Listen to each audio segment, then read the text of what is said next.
We're so glad you're here. Thank you for choosing us this morning. Well, we could all use a little less clutter in our lives, right, my friends? But our next guest took that concept to the extreme and lives the tiny house life in a 180-foot square foot RV. Please welcome productivity and organizing coach from Life Done Simply, Aimee Olson. Good morning, Aimee. Good morning. Okay, question number one, why in the world would you do this? Well, the most common answer for those of us who have this lifestyle is freedom. But that really hits to the core for me. I was in a job that I was really unhappy in, and I realized that I was staying in that career to maintain a lifestyle that I wasn't content with, right? So in that downsizing, in that right sizing my life and that evaluating, both me and my partner looked at each other and we thought, well, we want to travel more, but we don't want to be stuck to a job where we have to make more and more money. What is there out there for us? And right away we thought, well, the good old Winnebago life. Okay, so on paper, I can see it, but putting it into action, so what is the first thing, Aimee, that you had to do to downsize? I mean, was it as simple as you go through the house you're presently in and deciding, take leave? Is that what you had to do? No. And actually for us, so we started in about 1,400 square feet. And over the course of 3 years, we downsized to a 500 square foot apartment. So it was a 3-year process before we got into the RV. But for us, I mean, going through things, it takes a lot of time. People generally don't give that enough credit. They think I'll just be able to make all the decisions at once and it'll be fine. But it's very emotionally taxing. And so for us, we first had to decide what RV life looked like for us and what size we were going to go with, what type of traveling we wanted to do. And then we could determine what things came along with us. Okay, we're looking at the RV right now. Tell me this, Aimee, what was it about this structure, this layout? What worked for you? What sold this particular RV to you?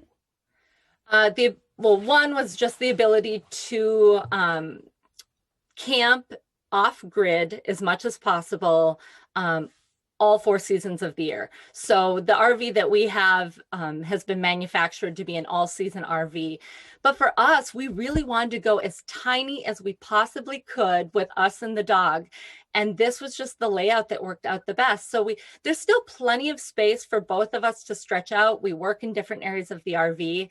In instances like this, where I'm, with you, my partner's outside working. So it's kind of the best of both worlds, right? We have an office, we have a home, but when we're done working, we can open up the doors and the world is kind of ours. Okay, Aimee, obviously your partner is not here, not listening. So let's just talk, just be real here. Even in the best, you know where I'm going with this, even in the best of relationships, even in a normal, and I don't like that word, but even in a normal size house, there are days when you gently want to put a pillow over their head. So when you're in a very tiny space now, has there been some stressful moments because of the constriction of space, and how do you work through that?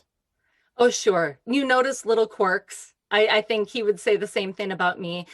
The one thing I tell everyone about RV life and tiny home living in general is everything rises to the surface quicker, right? You can't retreat to a corner of the house and just give someone the silent treatment.